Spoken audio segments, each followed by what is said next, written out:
are on our last topic of our last thing, so we are fairly shifting. We are almost there. Just a little bit tweaking with my camera. There we go. So it's really just a continuation of yesterday, but we're now going to do a hypothesis test where instead of just having a single population and that we're trying to decide, you know, is there evidence to prove that it's changed, it's got bigger, it's got less, or it's just different. We're now going to look at two different populations.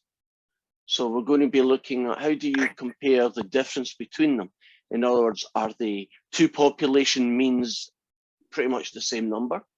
Is one population mean bigger than the other, or is one population mean less than the other? So what I'm going to do is I'm going to go through an entire hypothesis test question from start to finish. And then we'll start looking at how WebAssign does it. And as always, WebAssign kind of breaks it into little bits where you just get a bit of practice at setting up the null, and then you do calculating T, and then calculate P, and then they finish by doing the whole thing. So that's their way of doing it. That's fine. So I've made up a little story here.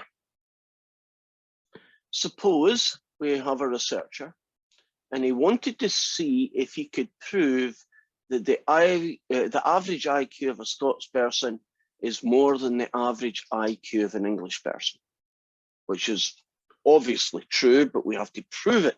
And that's what hypothesis tests are about, proving something, at least to the satisfaction of the science community.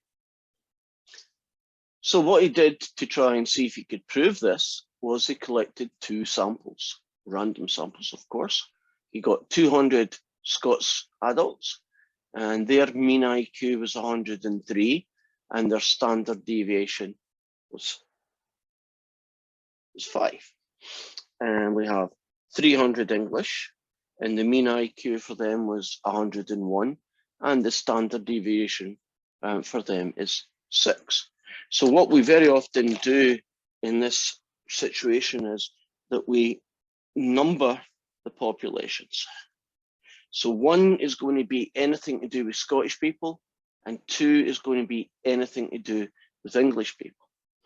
So the 200 that you have here, that would be N1 would represent the number of people in that sample, and N2 would be the English. The mean IQ is 103, well that would become X bar 1 is 103, and X bar 2 is 103. And the standard deviation of the Scots data was 5, and the standard deviation of the English was 6, and we call that S1 and S2. So you're comfortable with the naming system. 1 is for the first population, whatever that happens to be. 2 is for the second. So here's all the data that you need for the Scots, which is how many, their IQ, and over here, the standard deviation of your data, and then English IQ, standard deviation of the data. And the steps involved are very similar to what you did when you did, say, the comparing the difference in two population proportions. Here we're comparing the difference between two means. So the first step is to set up what's called the null and alternate hypothesis, right? The H naught and the HA. Now here's the first thing is,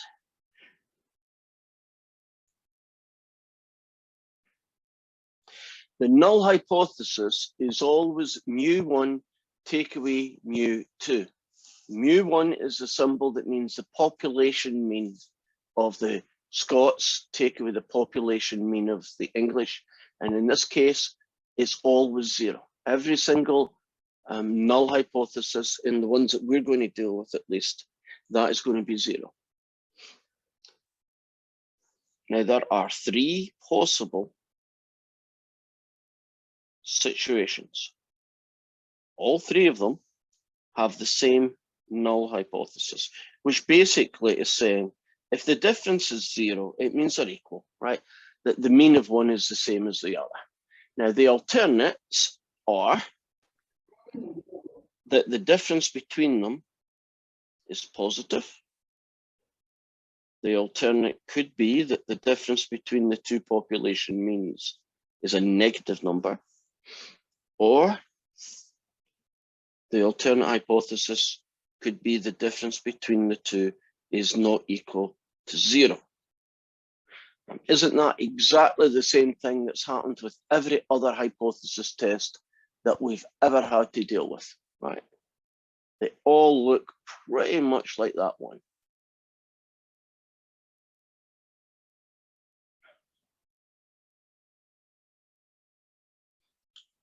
Just getting distracted there, someone's just entered, so I have to hit some buttons for them. Okay, so far so good. In the story that I've just generated here about the Scots IQ and the English IQ, which one of these is the null and alternate hypothesis? The one on the left, the one in the middle, or the one on the right?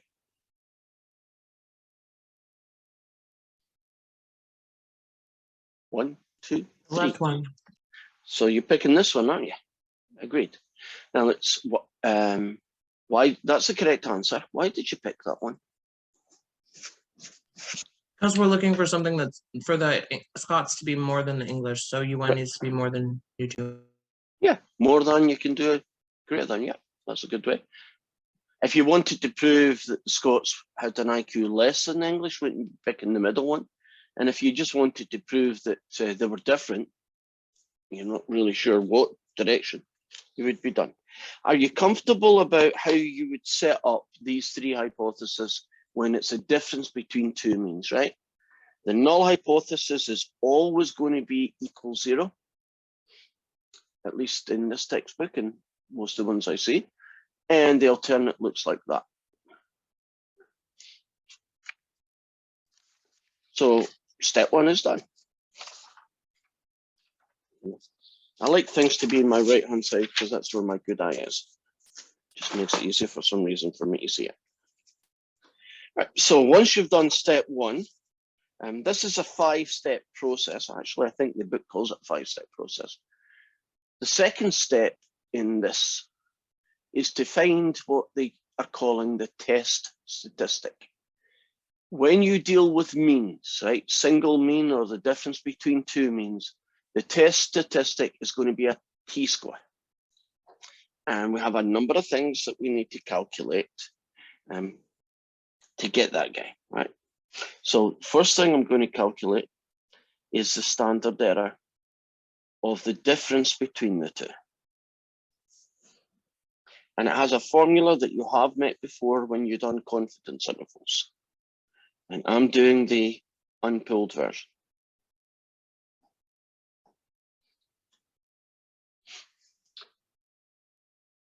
Okay. Do you recognize that formula? It's a while back since we've done confidence interval, but 4 weeks, I think. But that's the guy. If you don't remember it, you write it down and you put some kind of heading that tells you what it's about. And then the data is S1, which is 5 squared divided by 200, plus S2, which is 6. Then you square it and you divide it by 300. And then you got your calculator and you let it do the calculation. So it's going to be the square root of 5 squared divided by 200 plus 6 squared, oops, hit the wrong button there, 6 squared divided by 300. And the answer I get is 0.495.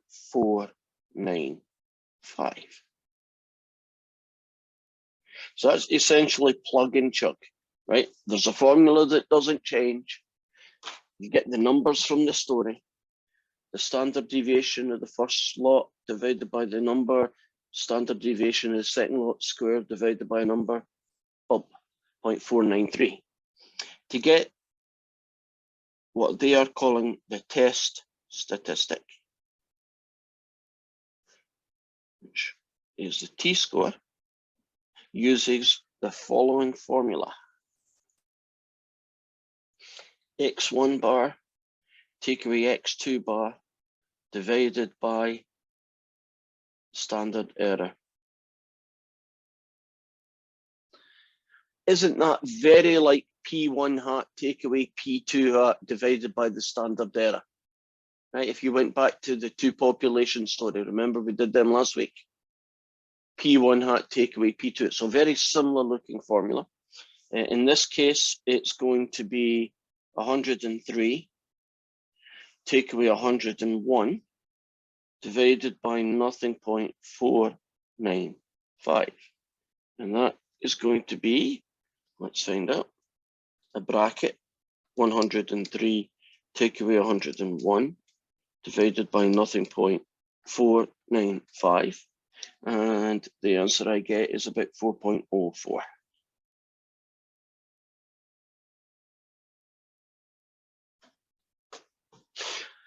Are you comfortable about the two parts to finding the test statistic, the t-score?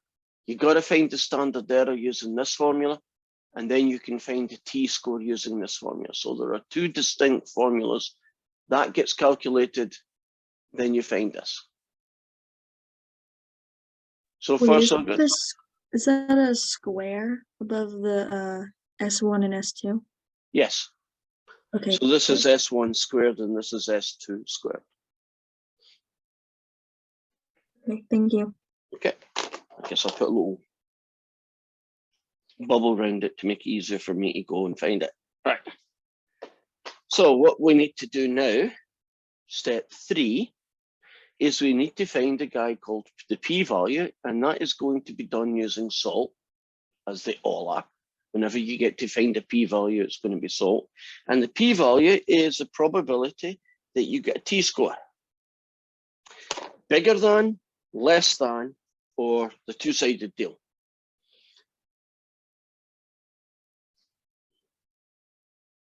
Greater than 4.04, less than 4.04, are just not the same as 4.04. Which of those three belongs to this story? Greater than.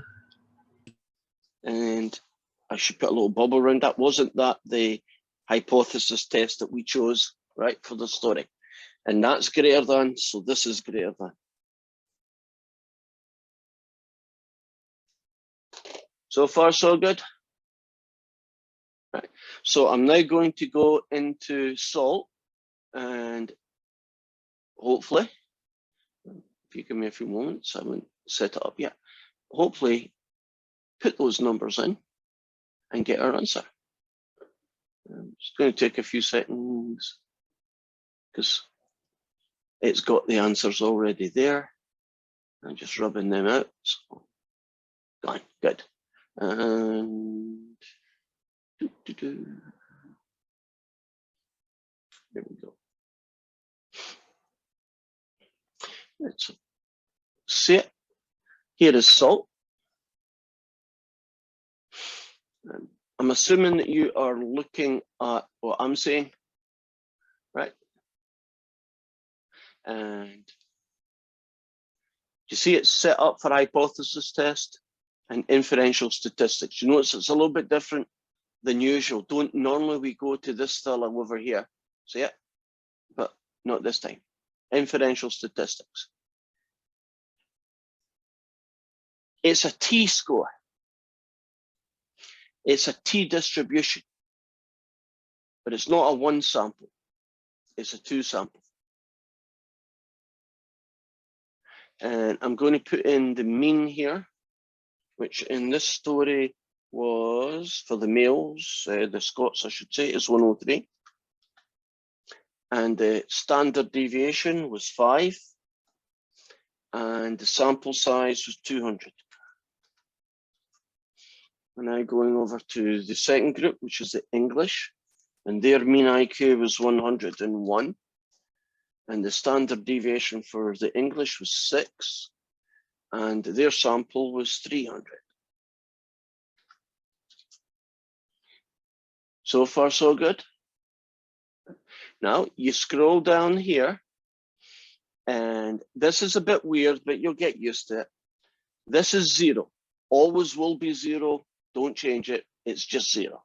Now, are we doing a not equals, a bigger than, or a less than story? What was our story? Greater than? We were doing a greater than. Okay. Now, see how it's clicked as hypothesis test? That's perfect. 0, always 0. In this case, greater than. Now, this fella down here, assume equal variance. Leave it blank unless the story says the data was pulled, right? If you ever see that phrase, pulled data, the data was pulled, something along those lines, then click on it. For the most part, leave it alone because that's what you get. And then you generate the results. And amongst other things, here is, oops, oh, there we go. There's your p-value. And the p-value in this case is 0.000031. Oh, and have you noticed that it'll even tell you the t-statistic? Remember that 4.04 we got? So if you used salt, couldn't you use salt for step 2 as well? And do you want to know the standard error? Remember that 0.495 thing that we got? Can you see standard error is there? So what makes this a lot easier to do in practice is, and I'm doing this first one, and only the first one, as much as I could by hand, just so you can see where these magic numbers come from. Can you see that that came from that ugly calculation, S1 squared over N1, right? Didn't this come from the X1 bar, take away X2 bar, all that good stuff? And there you go with your p-value. Everything you need to know. In fact, it tells you a whole load of stuff. You see stuff down here that you don't need to know, right? It gives you more information than you typically would want to see. So let's click back to here. So there's my p-value.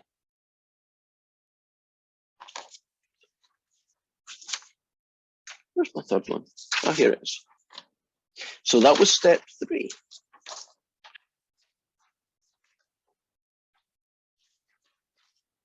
Step 4. Conduct the test. Every hypothesis test has this step in it, doesn't it? Is the p-value less than alpha? Always p-value, always less than alpha.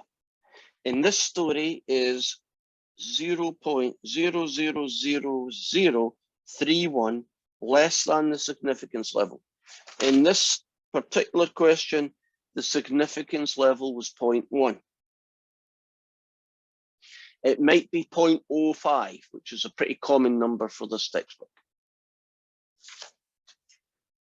And the answer, well, that is definitely less than that. The answer to the question, the test, was yes. So you now have a conclusion. And there is lots of ways of figuring out what that's saying. Let's do the English version. Haven't we now proved that Scots people's IQ are bigger than English? Right. So you could have your conclusion. We have evidence to prove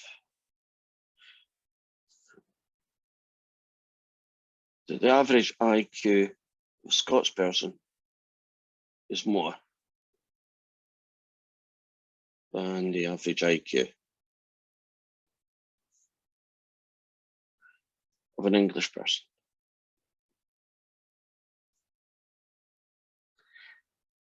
That would be the sentence that you would use if they went and said, well, what does that mean, right?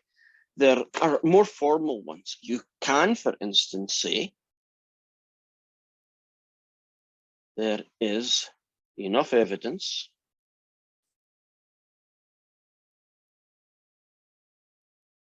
to reject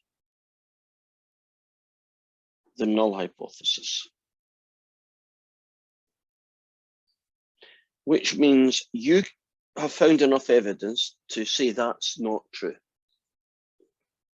You could say there is enough evidence to accept the alternate hypothesis. That means exactly the same as that, which is the exact thing for that. Haven't they got all sorts of different flavors for the conclusion? They all mean the same.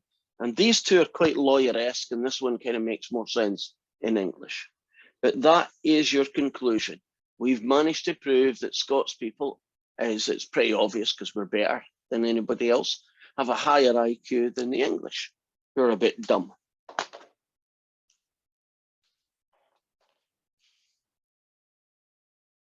Are we good? Right. So you have seen start to finish the entire hypothesis test process. So you can imagine that all that would change would be the storyline, right? What you're trying to prove. So let me show you a couple of homework questions. And here goes. Just getting it set up. Found it, here we are.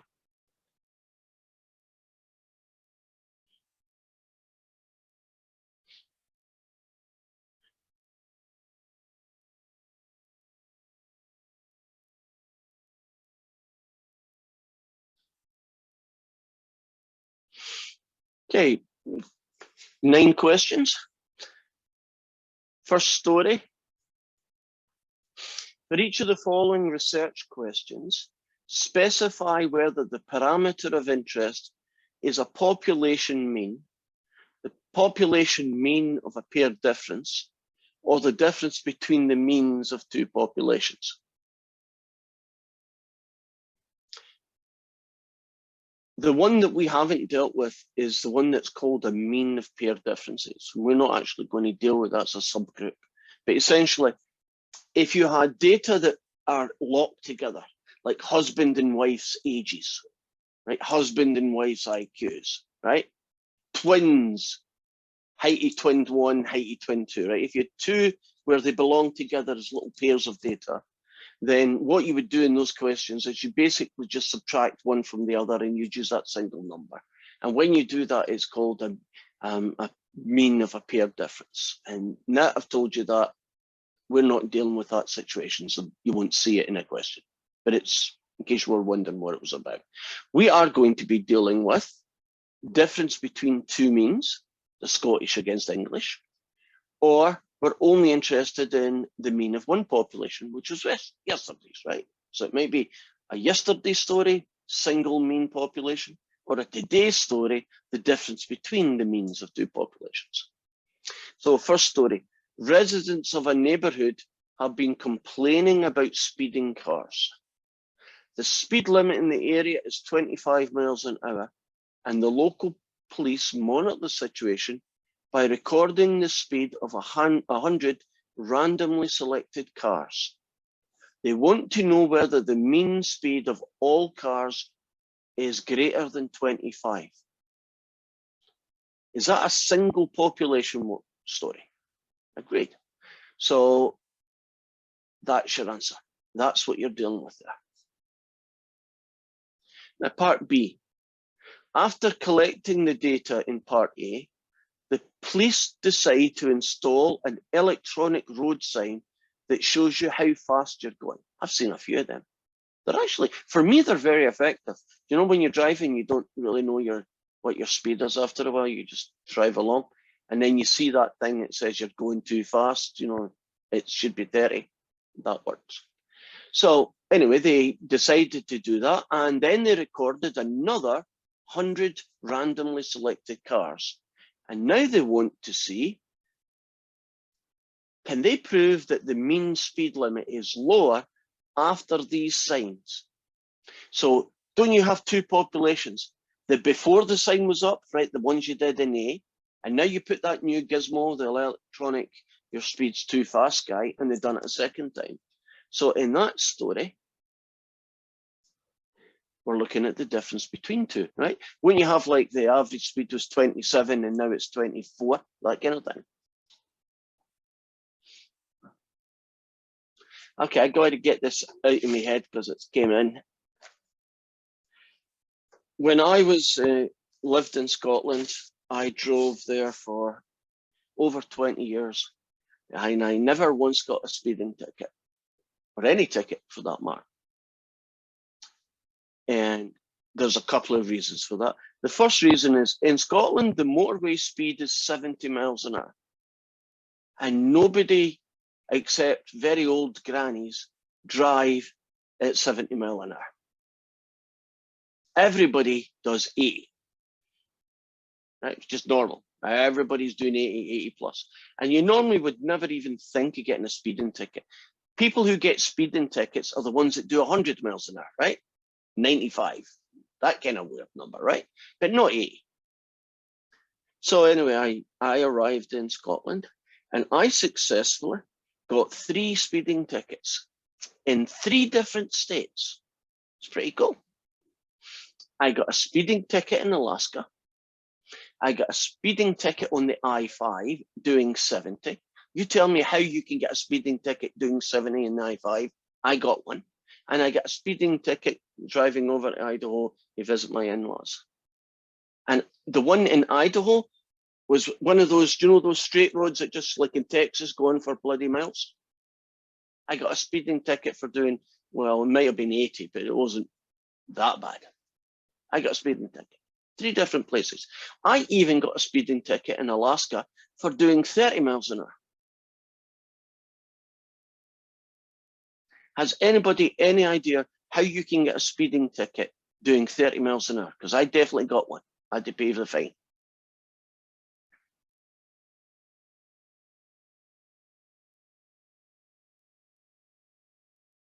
Yeah. Don't do 30 miles an hour in a school zone. No, I understand that. There are kids around.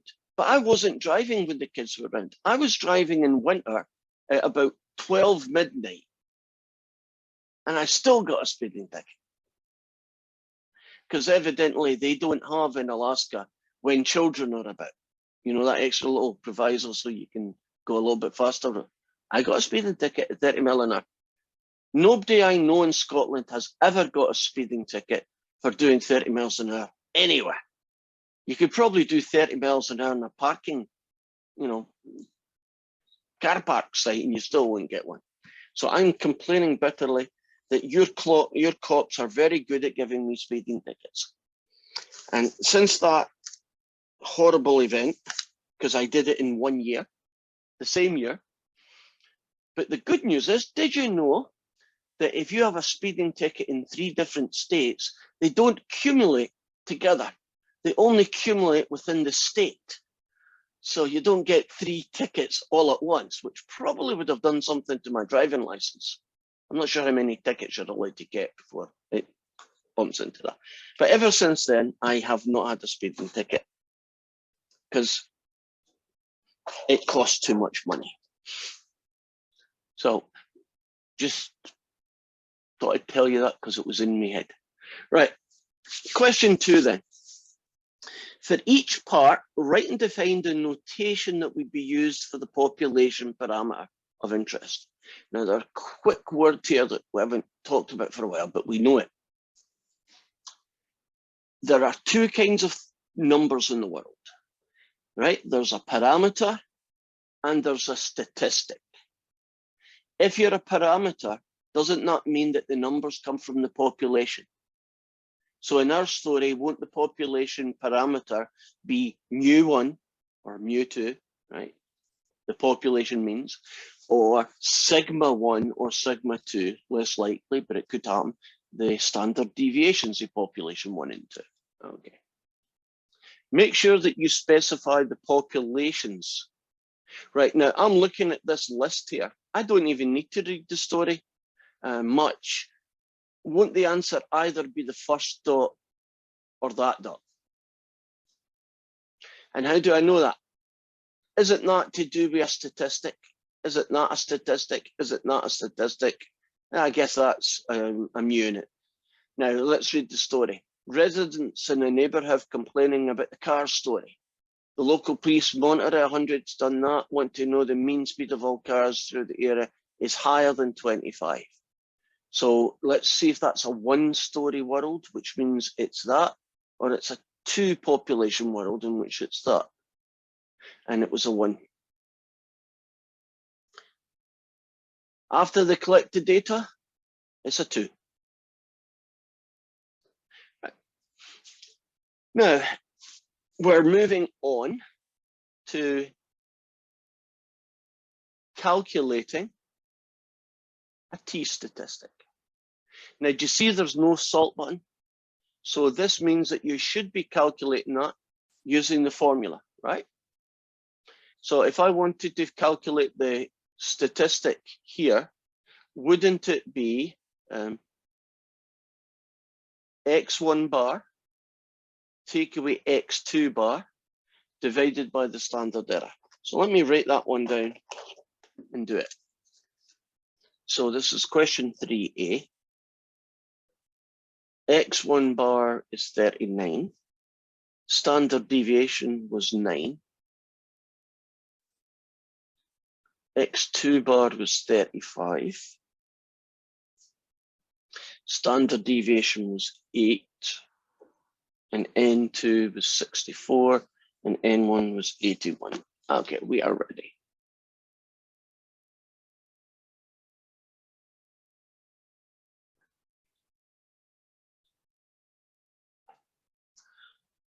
So it's a matter of putting all those numbers together and coming up with the t-statistic.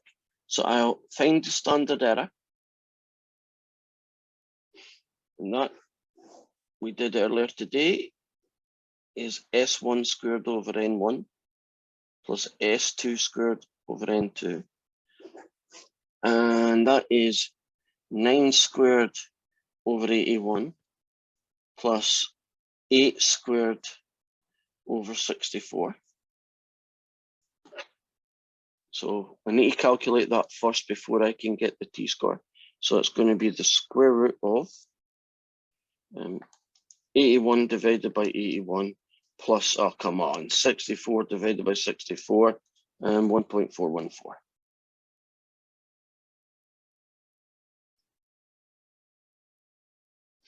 Then we can get the t-score, which they are calling the test statistic. And its formula is x1 bar take away x2 bar divided by the standard error. And I have what, 39 take away 35 I should say, divided by 1.414. And on the calculator then, 39 take away 35 divided by 1.414. And the answer I get is a positive 2.828. Well, there's another 8. And what do they want? Oh, they want 2 decimal places. So 2.83. And that's the answer. And you can check it yourself, but I'm pretty comfortable I did that correctly. Are we hopefully beginning to see a kind of flow to these questions? Right, you start off with hypothesis test, you move on to getting the t-score. You know, once we've done some of them, we're then going to do p-value. We're pretty much finished. Right. So let's return to the homework, show you what that would look like. So in here, you would put 2.83. Done. Here's another story. All the numbers you need are here, right? Sample 1 is the Scottish, right? Sample 2 is the English, right? That's the kind of thing, right? So isn't that N1, X bar 1, S1, N2, X bar 2, S2. What about these 2 guys at the end? I wish they weren't there. You're not going to use them. Ignore them. They're there to distract you, right? The only guys that matter are this bunch over here, right? The number, the mean, and the standard deviation. Standard error don't matter, right? And you are going to get a t-score.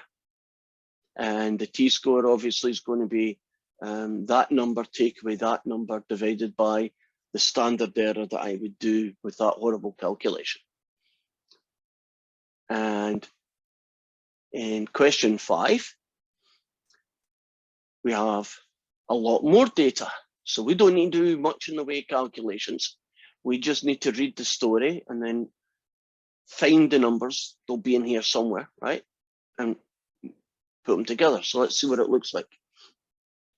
A set of body temperatures was taken from 100 adults at a blood donor center. Minitab's just a piece of software that generated these numbers. And they show the results of 2 sample T procedure, comparing the body temperature of females with males. Okay, so females and males. Now it says, given null alternate hypothesis and females take away males, that makes sense. And I would have said here then that mu, so you go to the Greek letter and you pick mu, which is here. And then you have to do that little baby subscript 1. Does anybody know where in MathPad I can make that little baby 1 appear? Functions. And top left-hand corner, do you see it? And that's mu1. Take away Greek letter mu functions little 2, oops, equals 0.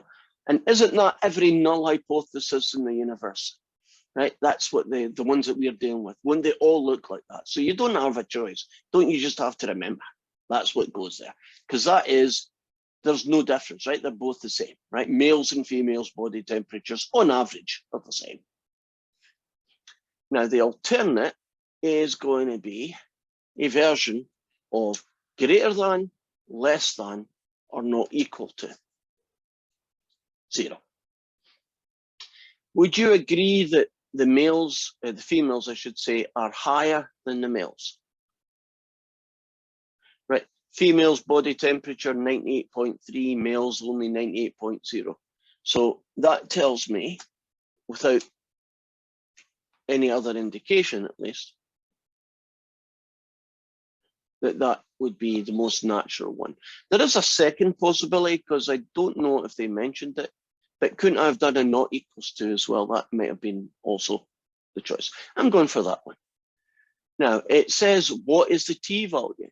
Well, if you look here,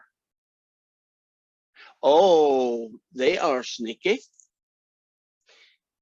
The T step, right? The T test of difference, okay, equals 0 is not equal to, oh, it was hidden as not equals to.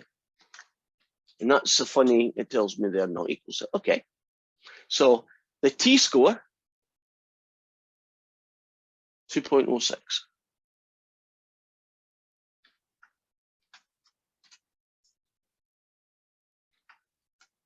So I didn't know that until I went and looked. It could have said up here greater than, couldn't it? Just say greater than 0, in which case my first choice was right. But can you see it? Versus not equal to. Right. That's how I know that was a not equals to. And that funny exclamation equals, because WebAssign doesn't like not equals to sign. Evidently it doesn't have one. So that is used as needed. Now, it then goes on and says, identify the numbers that go in all the places. Well, won't this guy be X1 bar, which is 98.3, so that goes there. Take away the males, which is what, 98.009. Here is the standard deviation of the first ones, which is 0.659. And the other one is that one here, and that's going to be 0.761. And that whole thing should be equal to the standard error. So where in heck is the standard error? The little darlings. I don't see it.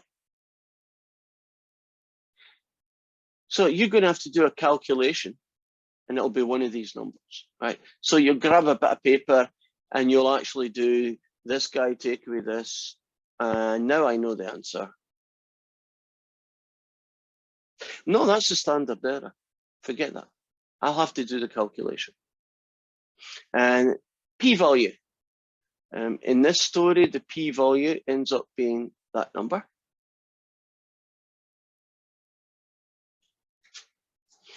And is that guy less than 0.05? Is that number 0.0418 less than the significance level alpha, which is 0.05? And won't that mean then that you've got enough evidence to prove that females' body temperature is warmer than men? And so the body temperatures are greater for females because it observed those is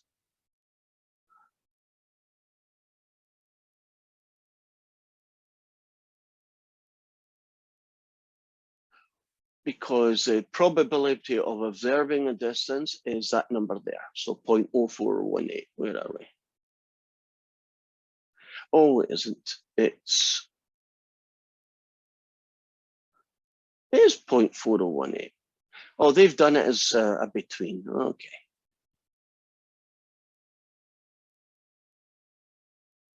It's a funny way of doing it.